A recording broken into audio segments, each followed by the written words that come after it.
जय शिवराय मित्रांनो, वाऱ्यामुळे पाणी देणं थांबवलेल्या शेतकऱ्यांना विनंती आहे। उद्याच्या दिवस फक्त वारे कमी आहेत। 28 तारखेला मराठवाडा, दक्षिण महाराष्ट्र आणि पूर्व मराठवाड्यामध्ये वातावरण उद्या ढगाळलेलं होईल। 5-6 वाजता ते कमी होऊन जाईल। नाशिक क्षेत्र किंवा खान्देशच्या भागांना उद्या वातावरण कमी आहे किंवा निवळल्यात जमा आहे।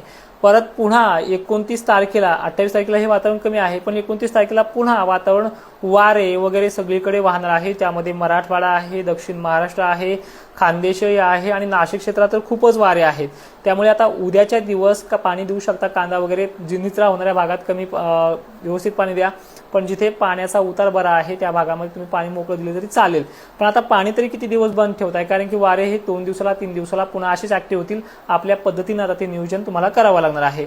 पावसाची शक्यता परत महाराष्ट्रामध्ये आता 2 दिवस विश्रांतीनंतर 29 तारखेला परत एकदा ढगाळलेलं वातावरण पुन्हा बनणार आहे। या काळामध्ये पाऊस नाही, पण 29 तारखेनंतर म्हणजे 30 तारखेला वातावरण हे स्थानिक वातावरणाचं नंदुरबार, शहादा, जळगाव भागामध्ये, नाशिक क्षेत्रामध्ये तुरळक ठिकाणी पावसाची शक्यता राहू शकते। 31 तारखेला मेघगर्जनेसह पावसाचा अंदाज आहे, कारण की फेब्रुवारीची आता सुरुवात होतेच आहे काही दिवसांमध्ये।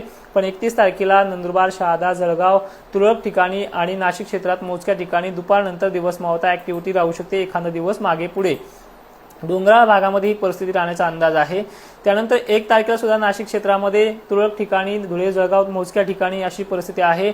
मराठवाड्यामध्ये आणि दक्षिण महाराष्ट्रात आभाळ तर खूप येईल, पण दक्षिणी वाऱ्यामुळे जे आज झाले त्यामुळे उत्तर महाराष्ट्राकडे त्याचा वातावरणाचा पूर्ण बाष्प ढकलले गेले।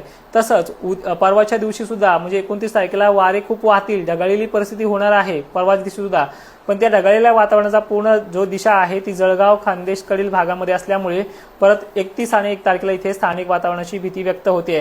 कांदा उत्पादक शेतकऱ्यांना 31, 1 अशा 3 दिवस वातावरणाचा अंदाज पाहून आपले कामं नियोजन करायचे आहे। 2, 3, 4 तारखेपर्यंत हे वातावरण पुन्हा एकदा खराब होणार आहे आणि फेब्रुवारीची सुरुवात जसं मागील व्हिडिओमध्ये सांगितलं आहे त्या पद्धतीनं खराब असणार आहे। बाकी मराठवाडा आणि दक्षिण महाराष्ट्र अजून तरी सुरक्षित वाटतोय आणि आहे सुद्धा, पण नाशिक क्षेत्र, उत्तरेकडील उत्तर खानदेश भाग हा अजूनही म्हणावा असा सुरक्षित नाही।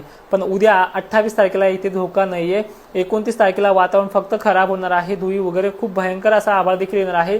वाऱ्यामुळे पाऊस टिकेल्याची गॅरंटी कमी आहे, पण 31 तारीख महत्त्वाची तारीख आहे। 31, 30 आणि 31 ह्या 2 तारखेपासून वातावरण पुन्हा ऍक्टिव्ह होते आणि त्याचा पाऊस जो आहे तो फेब्रुवारी महिन्यामध्ये पहिल्याच 2-4 दिवसाला सुरू होतोय आणि हे वातावरण 5 तारखेपर्यंत तरी जास्त प्रमाणात ऍक्टिव्ह राहील असा अंदाज तुम्हाला व्यक्त करतोय। बाकी मराठवाडा, विदर्भ सुरक्षित आहे, अजूनही 2-4 दिवस सुरक्षित राहील, याबद्दल मोठी अपडेट सध्या तरी नाहीये। गारपिटीचा इशारा मराठवाडा आणि दक्षिण महाराष्ट्रात सध्या नाहीये, पण खानदेशला उष्णतेच्या लेवलमुळे आणखी स्थानिक वातावरणाची भीती हे 31, 30, 31 तारखेच्या दरम्यान राहते आहे।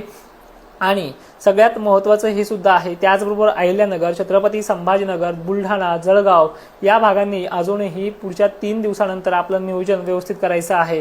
वीटभट्टी उत्पादक शेतकऱ्यांना विनंती आहे, तुम्ही काही तारखा लक्षात ठेवाव्यात। कोणत्या? 31 पण तारीख लक्षात ठेवा। 31 पासून पुढे 3 दिवस तुम्हाला थोडा अलर्ट राहावाच लागणार आहे।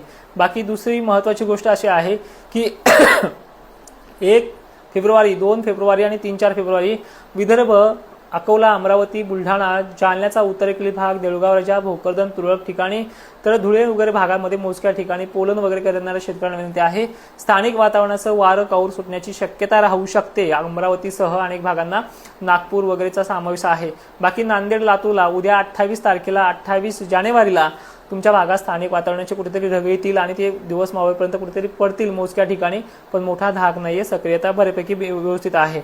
वाऱ्याबद्दल तुम्हाला सांगितलं आहे, उद्याचे दिवस मराठवाडा, पश्चिम महाराष्ट्र, मध्य महाराष्ट्र वारे कमी होतात, फक्त खानदेश राहतात, विदर्भ सुद्धा वारे कमी होतात। पण 29 तारखेला परत दक्षिणी वारे म्हणजे दक्षिणेकडनं कर्नाटक मार्गे वारे उत्तरेकडे सरकत जातील, जोराने आहेत, माल वगैरे पडण्याची भीती त्याही तारखेला आहे। त्यामुळे त्या पद्धतीने आपलं नियोजन असावं।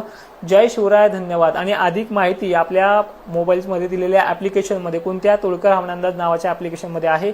काही लागलं वगैरे तर कमेंटमध्ये कळवा, नेक्स्ट व्हिडिओ तुमच्या त्या कमेंटवरती बोलूयात। जय शिवराय।